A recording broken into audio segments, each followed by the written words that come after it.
नमस्कार, मी समृद्धी जाधव. स्वागत आहे तुमचं टॉप न्यूज मराठीमध्ये. आत्ताच्या घडीची सगळ्यात महत्वाची आणि मोठी बातमी अशी आहे की मनोज जरांगे पाटलांच्या अमरण उपोषणाचा आणि आंदोलनाचा आज 5वा दिवस होता. 5व्या दिवशी पोलिसांकडून खरं तर एक नोटीस आली आणि ही नोटीस नाकारलेली आहे. ही सगळ्यात महत्वाची बातमी आहे. याच सगळ्या विषयावरती खरं तर आपण बोलणार आहोत आणि या लाईव्ह मध्ये माझ्याबरोबर माझा सहकारी संकेत देशपांडे सुद्धा आहे. संकेत, काय सांगशील? नोटीस पोलिसांनी बजावली, नोटिसीत नेमकं काय काय म्हटलंय आणि आता ही नोटीस नाकारल्यामुळे पुढे काय होऊ शकतं, या सगळ्याच विषयांवरती आपल्याला बोलायचं आहे. संकेत, तुझ्या दृष्टिकोनातून नोटीसीतले सगळ्यात महत्त्वाचे मुद्दे कोणते होते? अगदी निश्चित समृद्धी. एका बाजूला ज्यावेळी मनोज जरांगे पाटलांनी नोटीस नाकारली, त्या दरम्यान आता न्यायालयामध्ये सुनावणी जी आहे ती सुरू झाली आहे. मुंबई उच्च न्यायालयामध्ये ही सुनावणी सुरू झाली आहे. प्रामुख्याने न्यायालयाकडून जर आपण बघितलं तर लाऊडस्पीकरवरून ज्या सूचना दिल्यात, तुम्ही दिल्या होत्या का अशी सरकारला उच्च न्यायालयाकडनं विचारणा जी आहे ती करण्यात आलेली आहे. यासोबतच न्यायालयाचा जर 2:40 मुंबईतले रस्ते रिकामे झाले नाहीत, तर 3 वाजता आम्ही न्यायालयाच्या निर्णयाचा अवमान झाला असं समजून कारवाई जी आहे ती करू, असं देखील न्यायालयाने जे आहे ते म्हटल्याचं आपल्याला पाहायला मिळतं. आणि एकंदरीतच या नोटिसीच्या अनुषंगाने सुद्धा 3 वाजेपर्यंत जी काही वस्तुस्थिती असेल ती आम्हाला कळवा आणि 3 वाजेपर्यंत मुंबई पूर्णतः रिकामी करा. जे काही मुंबईमध्ये सुरू आहे ते पूर्णतः बेकायदेशीर आहे असं निरीक्षण जे आहे ते न्यायालयाने नोंदवल्याचं पाहायला मिळतंय. अर्थातच काल ज्यावेळी न्यायालयामध्ये सुनावणी पार पडली होती आणि यामध्ये न्यायालयाकडनं 3 वाजेपर्यंतचा वेळ जो आहे तो देण्यात आला होता. दुपारी 12 वाजेपर्यंत मुंबईतले रस्ते जे आहेत ते रिकामे करा असं न्यायालयाने त्यावेळी सांगितल्याचं आपल्याला पाहायला मिळालं होतं. त्याच अनुषंगानं आज सुद्धा मनोज जरांगे पाटलांना जी नोटीस बजावण्यात आलेली आहे ती त्यातलाच एक भाग असल्याचं आपल्याला पाहायला मिळतंय. न्यायालयाच्या निर्णयानंतर ही नोटीस जी आहे ती बजावण्यात येते. खरं तर काल न्यायालयाने निर्णय दिल्यानंतर आज मनोज जरांगे पाटलांना परवानगी दिली जाणार का आंदोलनासाठी, असाच एक मोठा प्रश्न जो आहे तो उपस्थित झाल्याचं पाहायला मिळालं. आणि अर्थातच त्या नोटिसीमध्ये थेट तसा उल्लेख आहे की मनोज जरांगे पाटलांच्या आजच्या आंदोलनाला परवानगी जी आहे ती देण्यात आलेली नाही आणि लवकरात लवकर आझाद मैदान जे आहे ते मनोज जरांगे पाटील यांनी रिकामं करावं, मनोज जरांगे पाटलांनी आझाद मैदान सोडावं असं त्या नोटिशीमध्ये जे आहे ते प्रामुख्याने म्हटलं गेल्याचं आपल्याला पाहायला मिळतं. एकंदरीतच जर आपण समृद्धी पाहिलं तर आज मनोज जरांगे पाटलांच्या आंदोलनाचा 5वा दिवस आहे. मनोज जरांगे पाटलांची प्रकृती खालावताना आपल्याला पाहायला मिळते. आझाद मैदानावर लाखो मराठा बांधव जे आहेत ते मनोज जरांगे पाटलांच्या उपोषणामध्ये, आंदोलनामध्ये सहभागी झाल्याचं पाहायला मिळतंय. आणि अशा परिस्थितीमध्ये न्यायालयाने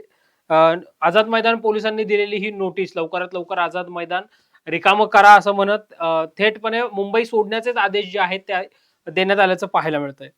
नक्कीच संकेत, आझाद मैदान खाली करा असं म्हणत असतानाच या नोटिसीमध्ये असं सुद्धा म्हटलं की सरकारने या आंदोलनांची किंवा या आंदोलनकर्त्यांची कुठे दुसरीकडे व्यवस्था होईल का, याविषयी सुद्धा सरकारने कुठेतरी शोधाशोध करावी किंवा तशा पद्धतीचा काही विचार करता येतोय का हे पाहावा, असं सुद्धा या नोटिसीत म्हटलंय.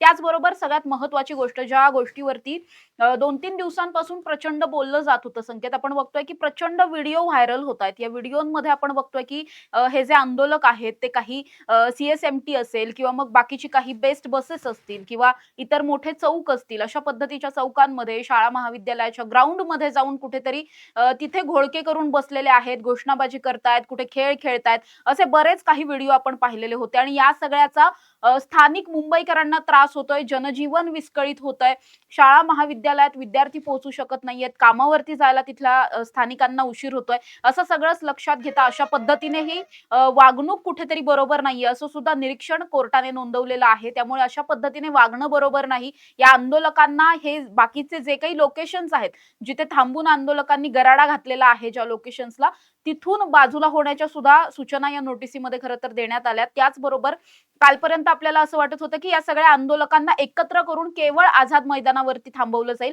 मात्र आता आझाद मैदानच खाली करा म्हटलंय. थोडक्यात मुंबई खाली करण्यासारखेच हे आदेश आहेत. त्यामुळे आता 3 नंतर या आंदोलकांनी कुठे जायचं, हा एक मोठा प्रश्न आहे. त्याचबरोबर संकेत, मला असं वाटतं या नोटिसीमधला आणखीन एक महत्त्वाचा मुद्दा असा की आपण बघितलं, सरकारने या सगळ्या आंदोलकांची कुठल्याही पद्धतीची सोय केलेली नव्हती. आंदोलनाला केवळ 1 दिवसाची परवानगी होती. 1 दिवसावरती हे आंदोलन अर्थातच आटोपणार नव्हतं. मग त्याच्यानंतर एक-एक करून या दिवसांची परवानगी वाढत गेली. म्हणजे दुसऱ्या दिवशी परत 1 दिवसासाठी देण्यात आली, तिसऱ्या दिवशी पुन्हा 1 दिवसासाठी देण्यात आली.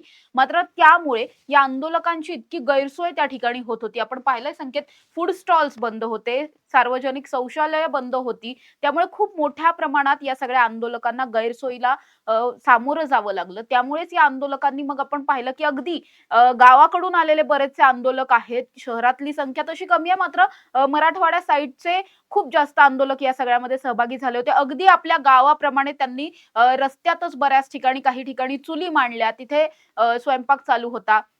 अ, अर्थातच कुठल्याही पद्धतीच्या स्वच्छतागृहांची किंवा शौचालयांची सोय केलेली नव्हती. त्यामुळे मग रस्त्यावरच कुठेतरी आडोसा बघून तिथेच अंघोळ वगैरे करणं असेल, असं सगळं चालू होतं आणि या सगळ्यावरती सुद्धा कोर्टाने निरीक्षण नोंदवलेलं आहे. या सगळ्या गोष्टीही बरोबर नाहीयेत किंवा सर्वसामान्य स्थानिकांना कुठेतरी या सगळ्या गोष्टींचा त्रास होऊ शकतो.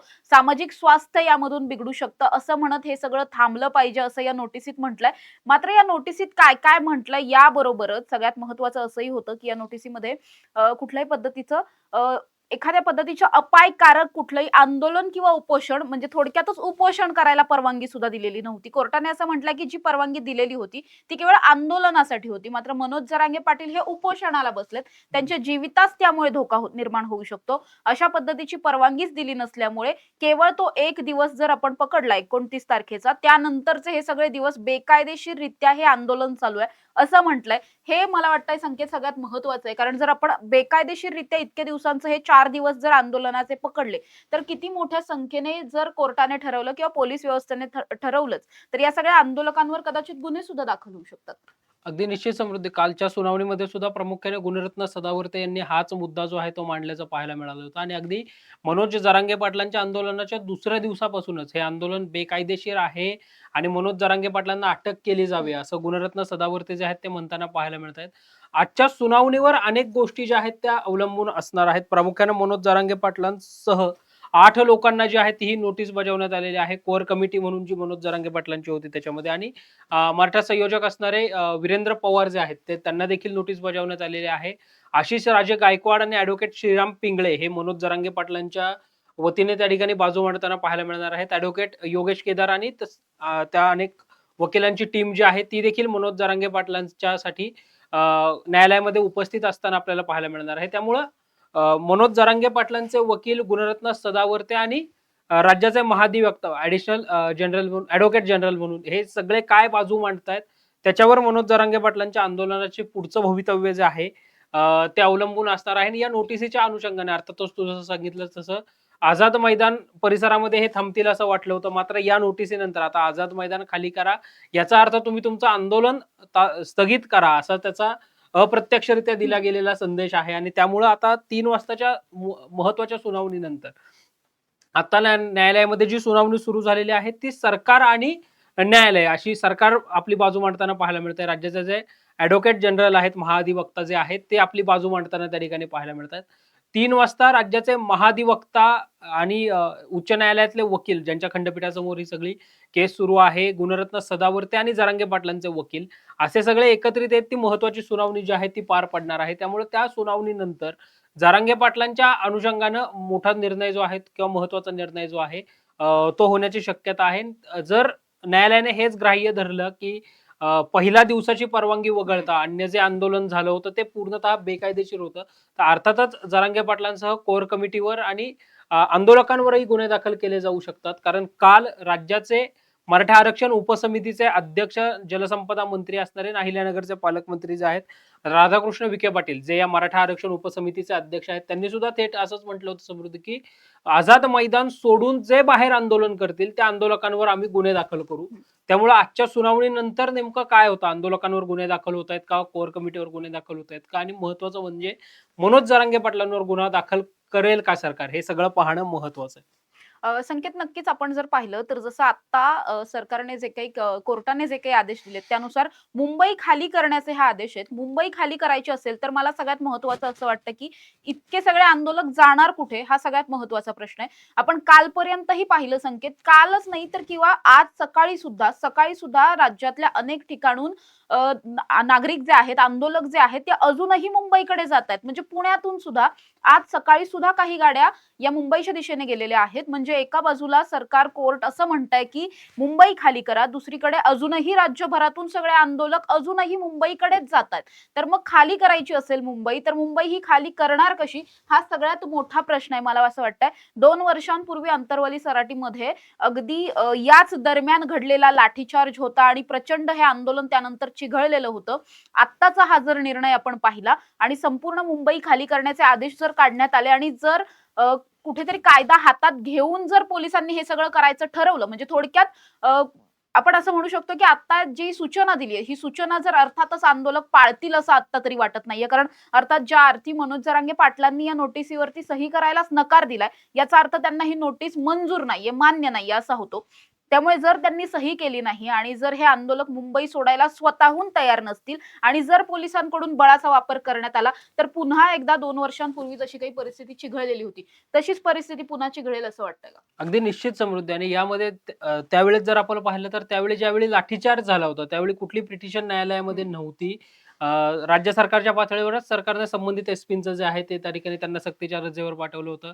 नंतर त्यांची बाहेर बदली देखील झाल्याचं पाहायला मिळालं. या केसमध्ये आता जर आपण बघितलं तर इथं न्यायालयाचा थेट सहभाग आपल्याला पाहायला मिळतोय. कारण न्यायालयामध्ये हे सगळं प्रकरण जे आहे ते आता न्यायप्रविष्ट झाल्याचं पाहायला मिळतंय. आणि ज्यावेळी कोर्टाने हे निरीक्षण दिलेलं आहे की 2 वाजून 40 मिनिटापर्यंत जर मुंबईतले रस्ते रिकामे झाले नाहीत, तर न्यायालयाचा अवमान समजून आम्ही ठोस कारवाई करण्याचे आदेश जे आहेत, ते पोलीस प्रशासनाला देऊ, संबंधित प्रशासनाला देऊ. राज्याचे मुख्यमंत्री देवेंद्र फडणवीस ज्यावेळी काल पुणे दौऱ्यावर होते, त्यांना माध्यमांनी प्रश्न विचारला की मनोज जरांगे पाटलांच्या आंदोलनाच्या अनुषंगानं न्यायालयामध्ये सुनावणी पार पडलेली आहे. सरकार म्हणून तुमची भूमिका काय असेल? तर देवेंद्र फडणवीसांनी थेट प्रशासनावर कडे हात दिल्याचं किंवा प्रशासनाच्या कोर्टामध्ये हा चेंडू ढकलल्याचं पाहायला मिळतं. जर न्यायालयाने सांगितलं तर प्रशासन निश्चितपणे कारवाई करेल असं देवेंद्र फडणवीस जे आहेत ते म्हणताना पाहायला मिळत आहेत. काल राज्याच्या महाधिवक्त्यांनी बाजू मांडताना सुद्धा या आंदोलकांना बाहेर जाण्याचे आदेश जर न्यायालयाने दिले तर प्रशासन म्हणून किंवा सरकार म्हणून आम्ही त्याची योग्य ती दखल घेऊ किंवा त्या दृष्टीने आम्ही पावलं जे आहेत ते उचलू असं सांगितल्याचं पाहायला मिळालेलं होतं. त्यामुळे या सगळ्या आंदोलकांच्या अनुषंगानं आजच्या सुनावणीमध्ये खरं तर लक्ष जे आहे ते सर्वांचं लागून राहिल्याचं पाहायला मिळतंय. मात्र समृद्धी 58 शांततेत मोर्चे काढणाऱ्या मराठा समाजाची गिनीज बुक वर्ल्ड ऑफ रेकॉर्डमध्ये सुद्धा त्यावेळी नोंद झाली होती आणि अतिशय शांतताप्रिय असणारा समाज म्हणून मराठा समाजाकडे पाहिलं जातं. काल ज्यावेळी ॲडव्होकेट योगेश केदार यांनी प्रतिक्रिया दिली, त्यावेळी ते थेटपणे असं म्हटले, की छत्रपती शिवाजी महाराजांच्या विचारातून तयार झालेला समाज म्हणजे मराठा समाज आहे. आम्ही न्यायालयाच्या निर्णयाचं संपूर्णतः पालन करू आणि तशी सुरुवात देखील झाल्याचं पाहायला मिळतंय. अगदी सीएसएमटी असेल किंवा आझाद मैदानाच्या जवळचा परिसर असेल, ज्या ठिकाणी अन्यत्र गाडी वाहनं पार्क करण्यात आलेली होती. अगदी फॅशन स्ट्रीट सारखा परिसर असेल, त्या ठिकाणाहून सुद्धा मराठा आंदोलकांनी सीएसएमटीचा रस्ता तर पूर्णतः रिकामा केला. बृहन्मुंबई महानगरपालिकेच्या समोरचा रस्ता जो आहे तो पूर्णतः रिकामा करण्यात आल्याचं आपल्याला पाहायला मिळतंय. रेल्वे स्थानक परिसरातले रस्ते जे आहेत ते आता पूर्णतः मोकळे करण्यात आलेले आहेत आणि अन्यत्र ज्या काही आंदोलकांनी गाड्या लावलेल्या होत्या, त्या देखील मैदान परिसरामध्ये लावण्यास आता सुरुवात झाल्याचं पाहायला मिळतंय. संकेत, जरी ही सगळी सुरुवात आता झालेली असली तरी मुळात जसं या नोटिसीत सुद्धा म्हटलंय की जवळपास 40,000पेक्षाही जास्त गाड्या मुंबईत दाखल झाल्यात. गाड्याच जर 40,000च्या आसपास असतील तर आंदोलक किती असतील याचा आपण विचारही करू शकत नाही. लाखांच्या घरात ही सगळी संख्या आहे. जरी काही ठिकाणी काही लोकेशन्स रिकामे करायला सांगितले तरी सुद्धा या सगळ्या व्यक्तींना दुसरीकडे कुठेतरी शिफ्ट करण्यासाठी सुद्धा तितकं मोठं ठिकाण आपल्याकडे आहे का? हा सुद्धा एक सगळ्यात महत्त्वाचा प्रश्न आहे. त्यांच्या गाड्या कुठे लावायचा हा सुद्धा सगळ्यात मोठा प्रश्न आहे. त्याचबरोबर जसं मी आधीही म्हटलं, की अजूनही काही आंदोलक आता सुद्धा निघतायत. म्हणजे जसजसे कोर्टाचे आदेश येतायत तसतशा पद्धतीने आणखीन उलट आंदोलक निघतायत, की कोर्ट आम्हाला कसं काय अशा पद्धतीच्या नोटिसा बजावू शकतं, असा कुठेतरी एक राग मनात धरून आपण म्हणू शकतो किंवा आक्रोश आहे त्यांचा आतापर्यंतचा. त्यामुळे या आक्रोशातून अजूनही हे आंदोलक मुंबईच्या दिशेने निघालेले आहेत. त्यामुळे या आंदोलकांना रोखायचं कसं हा सगळ्यात मोठा प्रश्न आता सरकार पुढचा सुद्धा असणार आहे. त्यामुळे सरकार नेमकं या सगळ्यामध्ये काय भूमिका घेतंय हे पाहणं सुद्धा महत्त्वाचं असणार आहे. जे आंदोलक अजूनही मुंबईत दाखल होत आहेत त्यांना कसं थांबवायचं, जे आता मुंबईत आहेत त्यांना मुंबईतून, जसं या नोटिसीमध्ये म्हटलंय किंवा आता जसं कोर्टाने म्हटलंय की 3 वाजायच्या आत मुंबई खाली करा. मुंबई खाली करून हे आंदोलक जाणार कुठे, कसे जाणार आणि इतक्या कमी वेळात ते जाणार का? हा सगळ्यात मोठा प्रश्न आहे. त्यामुळे या सगळ्या प्रश्नांची उत्तरं शोधण्यासाठी आपल्याला कुठेतरी मला वाटतंय 3ची जी सुनावणी आहे, या सुनावणीची वाट पाहावी लागणार आहे. या सुनावणीत नेमकं काय होतं हे पाहणं महत्त्वाचं असणार आहे. सुनावणीच्या दृष्टिकोनातून पण ज्या महत्त्वाच्या अपडेट्स असतील किंवा सुनावणीत नेमकं काय घडणार आहे, हे सुद्धा टॉप न्यूज मराठीच्या माध्यमातून आम्ही तुमच्यापर्यंत घेऊन येत राहू. तोपर्यंत इथेच थांबूयात. तुम्ही पाहत राहा टॉप न्यूज मराठी, आपला महाराष्ट्र, आपली बातमी.